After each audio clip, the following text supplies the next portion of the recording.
बिस्मिल्लाहिर्रहमानिर्रहीम। अस्सलामु अलैकुम वरहमतुल्लाहि वबरकातुहू। नाज़रीन, रमज़ानुल मुबारक का बाबरकत महीना चल रहा है। ये वो महीना है जिसमें कसरत से कुरान पाक की तिलावत की जाती है। जैसे ही कुरान मजीद मुकम्मल होता है तो हमें एक ही फ़िक्र लाहक होती है कि कुरान पाक तो मुकम्मल कर लिया, लेकिन बख्शूँ कैसे, बख्शा कैसे जाता है, बख्शने का तरीक़ा कार क्या है।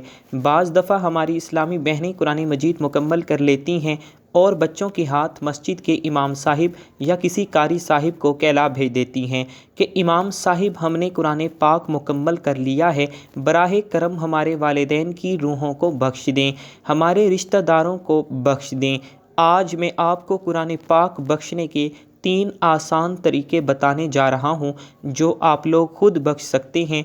जैसे ही आपका कुरान पाक मुकम्मल हो तो इन 3 तरीक़ों में से किसी भी एक तरीके से बख्श सकते हैं।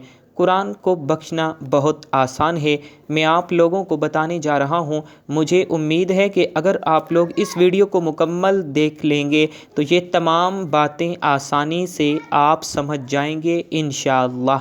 इस वीडियो को देखने के बाद आप लोग खुद भी सीखेंगे और दूसरों को भी मदद करेंगे कि भाई कुरान पाक आप इस तरह बख्श सकते हैं। आप दूसरों को बताएंगे। अच्छा, क्या कुरान पाक बख्शना ज़रूरी है? अगर नहीं बख्शोगे तो सवाब नहीं मिलेगा। एक कुरान पाक हम कितने लोगों को बख्श सकते हैं? हम किसी मुर्दा शख्स की रूह को कैसे सुकून महसूस करा सकते हैं?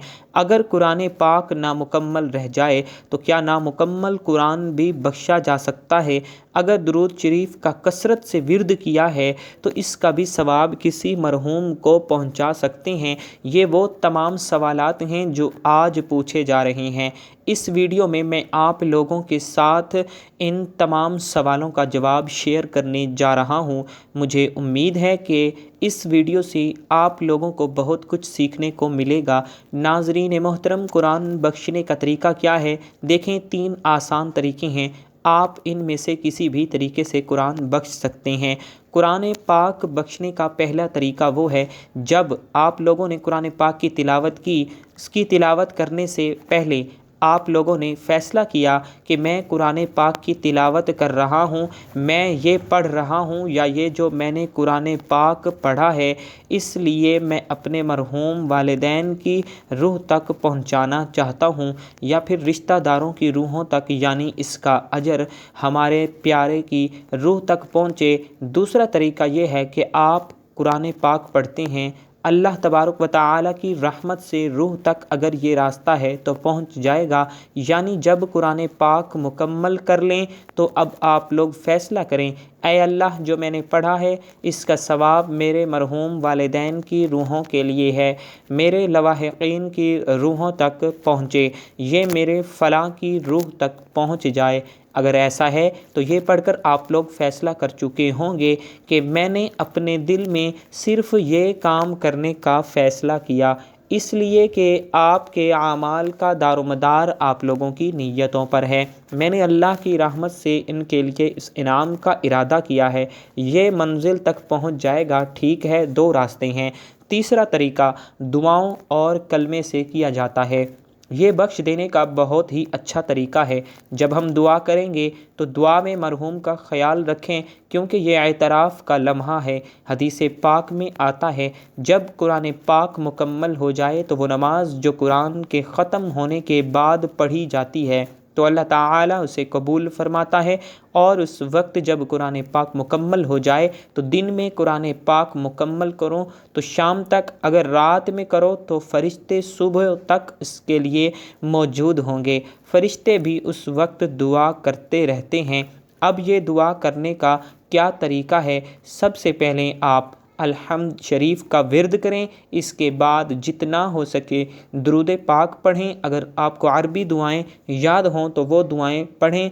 फिर सबसे पहले अल्लाह ताला का शुक्र अदा करें, ऐ अल्लाह, मैं शुक्रगुज़ार हूँ कि तूने मुझे रमज़ानुल मुबारक अता फ़रमाया है, कुरान पाक की तिलावत की तौफ़ीक अता फ़रमाई। कहा जाता है कि इसके बाद दोबारा दुआ मांगो कि अल्लाह, मैंने जो कुछ भी पढ़ा है अल्लाह इसको कबूल फ़रमाए। हो सकता है कि मैंने इसे पढ़ने में गलती की है तो इनको अपने फ़ज़ल व करम से मुआफ़ फ़रमा। اللہ تیری شان سب سے نرالی ہے، تیرا سب کچھ ہے جس کے دربار میں ہم اپنا مسئلہ پیش کرتے ہیں، انہی سے آج خیر کا طالب ہے۔ حضرت آدم علیہ السلام سے لے کر اب تک جتنے بھی مسلمان مرد، عورتیں اور بچیاں پہلے ہی اس فانی دنیا سے رخصت ہو چکی ہیں، میرے رب ان تمام کی مغفرت فرما، ان کے درجات کو بلند فرما اور اعلیٰ علیین میں جگہ نصیب فرما۔ اور پھر اگر آپ اس سال اپنے فوت شدہ والدین کو اجر دیں، اگر آپ لوگ یہ کرنا چاہتے ہیں تو ان کا بھی ذکر کریں۔ یا اللہ مجھے اپنے فوت شدہ والدین کا چہرہ یاد ہے، یہ انعام ان تک پہنچا۔ اس کے بعد آپ لوگوں کی دعائیں خواہ کچھ بھی ہوں، جو کچھ تم اللہ تعالیٰ سے مانگنا چاہتے ہو، آپ کے جتنے بھی مسائل ہیں وہ اللہ تعالیٰ کے دربار میں پیش کریں۔ میں نے قرآن پاک مکمل کر لیا ہے، یہ وقت ہے جو آپ کا ہے، اسے قبول کرنے کا آپ کا مسئلہ جو بھی ہو، آپ اس کے لیے دعا کرنا چاہتے ہیں اس کے لیے دعا کریں، اور پھر آخر میں اللہ سبحانہ و تعالیٰ سے مغفرت طلب کریں، درود پاک پڑھیں، پھر دعا کریں۔ یہ 3 طریقے ہیں جن سے قرآن پاک بخشا جاتا ہے۔ حدیث میں مذکور ہے کہ جب ہم یا آپ قرآن مجید کا ایک حرف بھی پڑھتے ہیں ہمیں 10 نیکیاں ملتی ہیں۔ اگر کوئی یہ پڑھے الف لام میم تو اسے 30 نیکیاں ملیں گی، اللہ اسے 30 نیکیاں دیتا ہے۔ ہم لوگ جانتے ہیں کہ اللہ تعالیٰ نے ہمارے ساتھ 2 فرشتے مقرر کیے ہیں، ایک ہماری نیکیاں لکھتا ہے اور دوسرا گناہ لکھتا ہے۔ تو جو بھی نیکی ہم کرتے ہیں، ہماری نیکی جو بھی ہے، جیسے آپ لوگ قرآن مجید کا ایک حرف بھی پڑھتے ہیں، یہ فرشتہ دائیں طرف بیٹھا ہے، وہ آپ لوگوں کی نیکیاں، آپ لوگوں کا نام لکھتا ہے۔ ایسا نہیں ہے کہ اگر ہم نہیں بخشتے ہیں تو ہمیں کوئی اجر نہیں ملے گا، ایسا ہرگز بھی نہیں ہے۔ آپ لوگ قرآن پاک پڑھتے جا رہے ہیں، آپ لوگوں کو انعامات مل رہے ہیں۔ ہاں، جو کچھ بھی پڑھا ہے آپ لوگوں نے اپنی زندگی میں اس کا اجر پورا کر دیا، براہ کرم ان کے لیے ایصال ثواب ضرور کیا کریں۔ اور ایک چیز اور بھی ہے، اگر آپ لوگ ایصال ثواب کرتے ہیں تو ایسا بھی نہیں ہے کہ آپ لوگوں کو کوئی انعام نہیں ملے گا، جس کو بھی پکارو اسے بھی ثواب ملے گا۔ ہاں، اللہ تعالیٰ کی رحمت اور برکت سے پہنچے گا، اس میں بعض اہل علم کا اختلاف ہے۔ تقسیم کے ذریعے ثواب اکثر علماء تک پہنچتا ہے جو اللہ تعالیٰ کے قریب ہیں، اسے تقسیم نہیں کیا جا سکتا، سب کو برابر اجر ملتا ہے۔